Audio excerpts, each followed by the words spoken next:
Agamemnonove priče. Tragedija porodice Petković.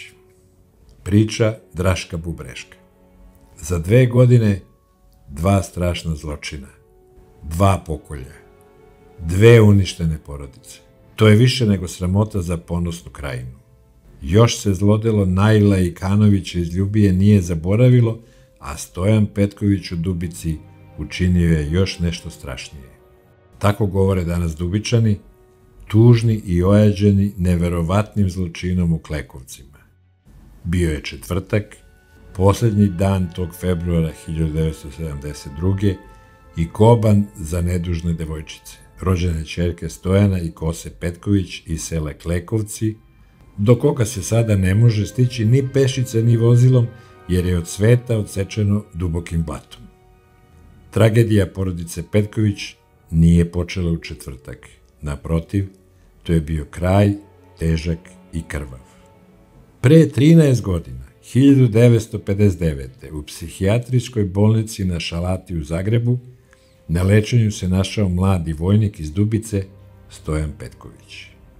Tamo je dospeo iz svoje jedinice sa dijagnozom koju on nije umeo ni da protumači. Kad je stigao na Šalatu, lekari su pogledali mladog vojnika ne verujući nalazima koje je doneo. Pisalo je šizofrenija. Ipak, dijagnoza gardizorskog lekara brzo je potvrđena i Stojan je posle lečenja morao da skine uniformu kao čovek nesposoban za vojnu službu.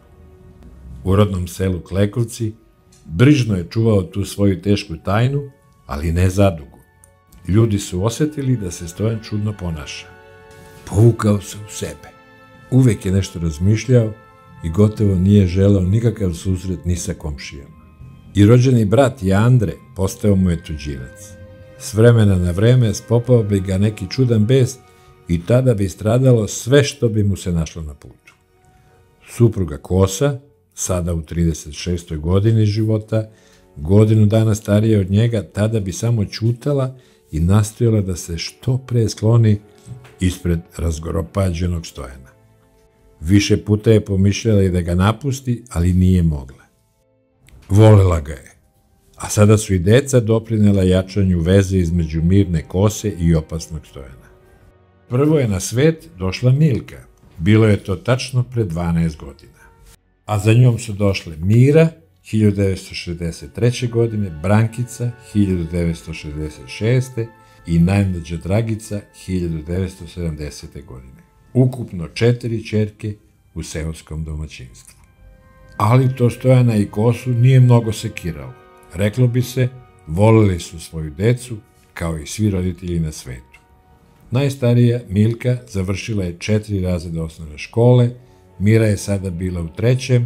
a Brankica se već hvalila o idućoj jeseni. Kad prođe leto i ja ću u školu. Dragica je jedva dočekala svoj 19. mesec. U celom selu ljudi su baš nekako njih najviše voleli. Bile su kao 4 lutke, priča 70-godišnji Mirko Kanjajić. Uvek su se igrale zajedno. O tome nikada nisam razmišljao, ali mi se sada čini da i u tome ima nekakve čudne sudbine. Kao da ni u igri nisu htjeli da se razdvajaju, da što više budu zajedno. Čak ni poslednjih dana, dok su bile same sa ocem, bez majke kojih je teška srca napustila 10. februara, igrale su se kao i uvek. Ništa se nije promenilo kod veselih devojčica. Samo bi mala Dragica ponekad zaplakala. Dozivala je mamu koja nije mogla da je čuje tamo daleko u Dubici. Mama je kod bake, vratit će se, govorio je stric Jandre, dok mu se u grudima nešto stezalo od muke što vidi početak kraja Stojanove porodice. Jer to ovde nije mala stvar kad žena napusti muža i decu. To se lako ne prašta, a gotovo nikako ne može da se popravi i zaboravi. To je izgleda najbolje znao Stojan. Od 10. februara sve je krenulo naopako, poželio se Stojan bratu Jandri. Ne znam šta da radim, ovako ne može. Bez kose ne mogu, a dođe mi da svisnem kad pogledam decu. Ona sigurno namerava da se razvedemo u sudski i to će biti užasno. Podelit će i decu. Rastavit će ih crne kukavice, meni 2, njoj 2. A to ne bih mogao da podneti. Da bar dođe njih da vidi, a što za mene ne mari nije ni važno. Kako može bez dece, grom je ubio da Bog da. Išao je selom kao lud. Još manje je govorio sa ljudima. Znao bi da odjednom, bez ikakvog razloga, izleti iz kuće i juri kroz selo kao da ga vukovi proganjaju. Ljudi su ga gledali kao čudo, ali ni sada ne kriju da su ga ipak nekako razumeli. Sam sa 4 dece postao je odjednom i majka i otac jednovremeno. To je ipak bilo previše za bolesnog čoveka, jer njegova opaka bolest nije jenjavala, nego je živela u njemu sve do današnjeg dana dok nije buknula žešće nego ikada u posljednjih 13 godina. A kao nekim čudom u četvrtak je bio najmirniji. Negde pred veče kod njega su bili Mirko Krnjajić i brat Jandre. Dugo su razgovarali. Stojan je slušao savete, pa je i sam govorio da se nekada suviše naljuti, ali da mu to sve i nije tako potrebno. I drugi ljudi se muče, ali se ne predaju. Verujte mi ljudi, neću ni ja više ovako ludovati. Smirit ću se i čuvati ovu dečicu, pa makar se kosa nikad ne vratila. Koga nema, bez njega se može.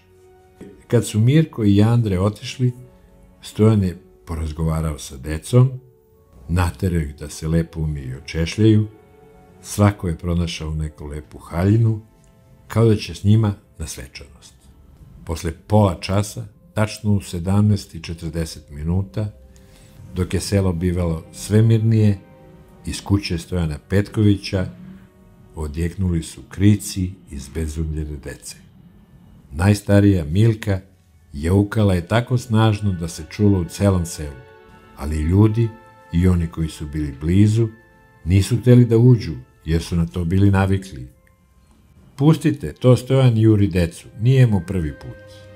A zatim su krici postali još strašniji.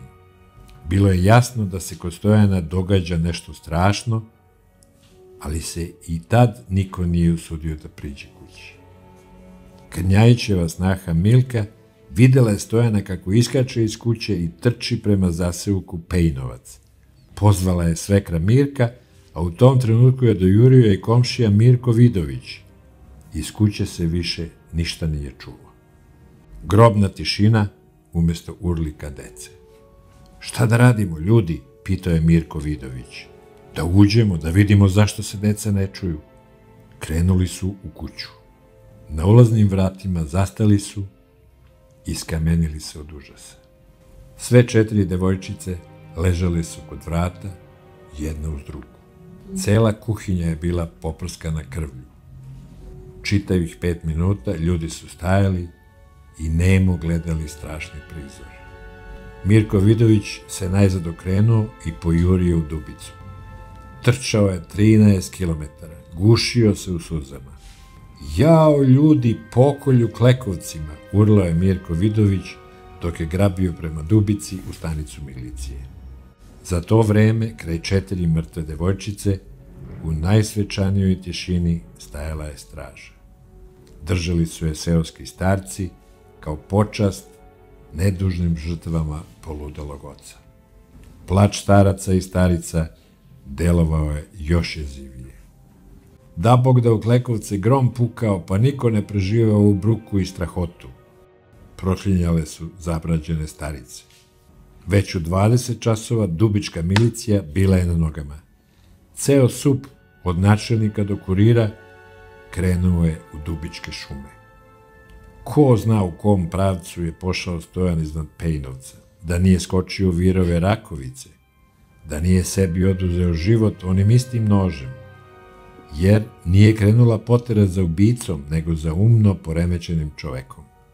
Bio sam siguran da će pokušati da digne ruku na sebe, priča islednik Drago Orlić. jer gotovo svi izvršioci ovako strašnih zločina još dok su u bekstvu pokušavaju to da urade. Traganje je trajalo cele noći. Kroz blato, gotovo do pojasa, mokri i prozebli milicioneri su pretražili svaki šumarak, svaku jarugu i obale Rakovice, ali od Stojana nije bilo traga. Tek kada je svanulo, daleko od Klekovaca, na jednoj njivi ugledali su čoveka koji leži. Prišli su mu polako i obazrivo sa nekoliko strana istovremeno. Bio je to Stojan Petković. Ležao je bos, pocepane košulje, pogled mu je bio mutan i drhtao je u groznici. Na grudima, sa leve strane, košulja mu je bila krvava i prosečena. Nije mogao da ustane iz blata. Pomogli su mu milicioneri. Ni najmanje se nije protivio. Pomalo se i začudio kad su ga poveli u bolnicu umjesto u stanicu milicije. Kada su ga položili na sto, utvrđeno je da mu rana nije smrtonosna, ali je udarcem noža probio plućnu maramicu. Za to vreme islednici su pogledali i njegov zdravstveni karton i tamo je pisalo, kao što znamo, šizofrenija. Tako Stojana Petkovića u Dubiškoj bolnici vode od 1959. godine, od povratka iz vojne jedinice, odakle je otpušten pre vremena kao nesposoban. A nije rečeno i da je opasan. Počeli su da ga ispituju. Pitali su ga redom, polako. On je isto tako polako odgovarao. Znaš li, Stojane, šta si uradio? Znam. Zašto si to uradio? Pa, žena je otišla. Hoće sigurno da se razvedemo. Sud bi podelio decu, 2 meni, 2 njoj, nisam dao, zaklao sam ih i položio jednu do druge. Tako ih, bar nikakav sud, neće razdvojiti. Prvo najstariju, redom kako su se rađale, šta mogu, morale su da umru. Dodijale su mi suze dečje za majkom. Zar si im ovako pomogao? Sada više neće plakati. Molile su me, mili tata, nemoj tata, mi smo tvoje, ali ništa nije pomoglo. Morale su da umru. Kada već pišemo o nečuvenom krvoproliću u Bosanskoj Dubici, mora se reći da krivac ipak nije samo suludi Stojan Petković ili njegova supruga Kosa, koja je otišla i od muža i od dece, sa razlogom ili bez njega, svejedno. Na spisku krivaca, ako bi ga sastavljali, našli bi se mnogi. Pre svega, najbliži susedi koji nisu potrčali ka kući užasa kad su se začuli očajnički krici dece. Zatim rodbina i Stojanova i Kosina, jer su svi znali koliko je Stojan bolestan. Na tom zamišljenom spisku bili bi i opštinski forum i starateljstva koji moraju da znaju koliko Dubica ima ljudi opasnih za okolinu, jer ih nema 100. I najzad svi redom koji su poznavali prilike u kući Petkovića. Da su na vreme ili u poslednjem trenutku preduzeli bilo šta, sada ne bi ležela pod zemljom 4 mala tela, ubijena rukom rođenog oca. Svi sada žale za Milkom, Mirom, Brankicom i Dragicom. Sad su se svi setili da je Stojan Petković bolestan. Sada krajišnici još osuđuju i Kosu Petković. Kažu kako je mogla ostaviti decu. To su sada ipak samo puste priče. Dece više nema, zločinac je poznat, motivi su poznati, sve se zna. U tišini prazne kuće, u senkama koje su nekada bile dom, ostao je samo odjek nezamislive tragedije. 4 nedužna života ugašena su rukom čoveka koji je trebao da ih štiti, ali koji je bio izgubljen u paklu sopstvenog uma.